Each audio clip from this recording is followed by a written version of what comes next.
नवीन बार बार कह रहे हैं कि अभय चौटाला मेरे बड़े भाई की तरह हैं। है वो ना। वो क्या क्या रणनीति है? उनके बड़े भाई हैं ही, उनके लिए वोट करने गया है। जी। जब कुरुक्षेत्र के अंदर बाढ़ आ रही थी, अम्बाला में बाढ़ आ रही थी, लाडवा में बाढ़ आ रही थी, मैं यहीं की गलियों में घूमता, सहयोग मिल खिंड रहा खिंड है है। नहीं, ऑलरेडी, बिल्कुल बिल्कुल। क्योंकि रणदीप अलग कांग्रेस का है। एक एक कार्यकर्ता, एक एक नेता जी।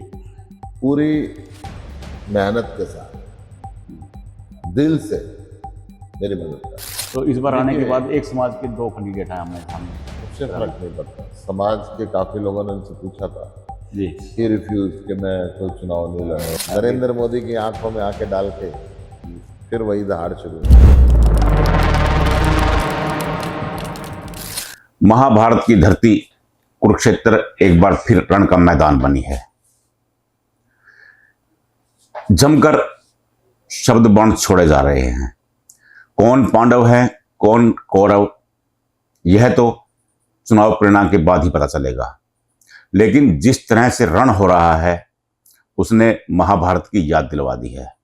प्रसंग है लोकसभा चुनाव 2024 का। एक ओर से इंडिया गठबंधन के उम्मीदवार सुशील गुप्ता मोर्चा संभाले हुए हैं, तो दूसरी ओर से भाजपा उम्मीदवार नवीन जिंदल। इन दोनों के बीच आ गए हैं इंडियन नेशनल लोकदल के अभय चौटाला। कौन कौरव है, कौन पांडव है, इसका अभी किसी को नहीं पता।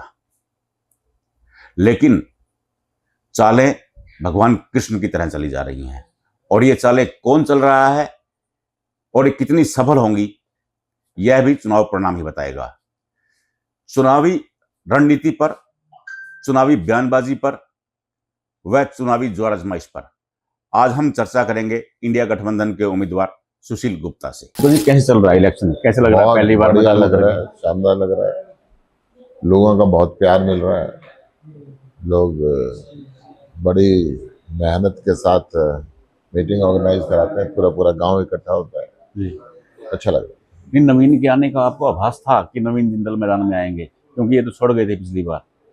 तो इस बार आने के देखिए, बाद एक समाज के दो कैंडिडेट हैं आमने सामने। उससे फर्क नहीं पड़ता। समाज के काफी लोगों ने उनसे पूछा था, जी। ही रिफ्यूज कि मैं कोई चुनाव नहीं लड़ने वाला हूँ, और जी। पिछले 10 साल से ऐसे संपर्क में भी नहीं था।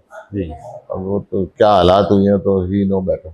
नहीं, आपको ही पता है क्या क्या हालात हुई, तो थोड़ा वही बता दो कि क्या हालात हुई। कुरुक्षेत्र के लोगों का मानना है कि कोई दबाव होगा।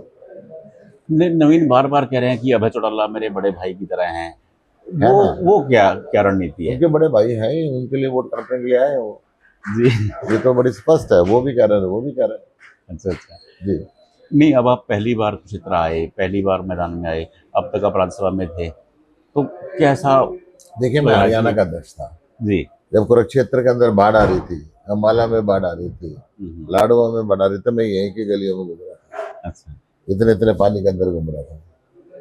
जब यहाँ पे कोरोना फैला तो यहीं के गाँव के अंदर में ऑक्सीजन जांच केंद्र खुलता घूम रहा था। अच्छा। आम आदमी पार्टी हरियाणा का अध्यक्ष होने के नाते, उससे पहले मैं प्रभारी था, प्रभारी होने के नाते हरियाणा के मैं एक एक गांव के अंदर गया हूँ, एक एक शहर में गया हूँ।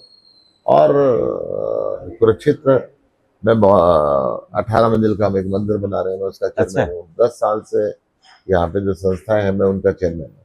अच्छा अच्छा। एक 200 कमरे की धर्मशाला है, हम्म। गौशाला है, अच्छा। एक हॉस्पिटल हम यहाँ पे बना रहे हैं, धर्मार्थ हॉस्पिटल। उसके लिए 2 एकड़ लैंड हमने ले ली, नक्शा पास करने के लिए दे रखा है। तो कुरुक्षेत्र तो मैं पुराना जुड़ा हुआ हूँ।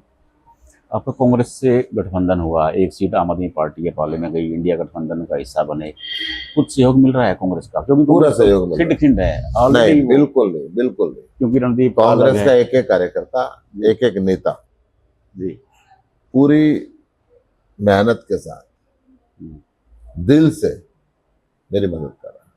बड़ी चर्चाएं थी सुशील गुप्ता के, वीरेंद्र डुमरखा के साथ बड़ा दोस्ताना है। सुशील गुप्ता का गठबंधन हुआ, वीरेंद्र को वापिस ले आए, सुशील गुप्ता का योगदान रहा। इन चर्चाओं में कोई दम था? नहीं, इन चर्चाओं का कोई मतलब नहीं है। देखिए, मेरी मित्रता तो जब पार्लियामेंट में जो भी है सभी से रही है। वीरेंद्र सिंह से तो खास वीरेंद्र थी। सिंह से मेरी मित्रता रही है, मैं इसके अंदर को दो राय नहीं। वीरेंद्र सिंह का वो बयान भी चौधरी था। भूपेंद्र सिंह हुड्डा जी से भी मेरी मित्रता है। जी। मित्रता मेरी रणदीप सिंह सुरजेवाला जी से भी है, क्योंकि एक पार्लियामेंट में जब हम सब इकट्ठे होते हैं तो संबंध बनते हैं। मैं पहले कांग्रेस में था, फिर जी। मैं आम आदमी पार्टी ज्वाइन कर गया। तो आम आदमी पार्टी में ज्वाइन करने के बाद पुराने संबंध खत्म नहीं होते, संबंध तो अपनी जगह रहते हैं। जी। वीरेंद्र सिंह का वो बयान भी बड़ा चर्चाओं में आया था, राज्यसभा जाने के लिए क्या क्या कर किया सुशील गुप्ता ने, याद है आपको? इन बातों वो का दोस्ती कोई में मतलब नहीं, कोई इन बातों का कोई मतलब।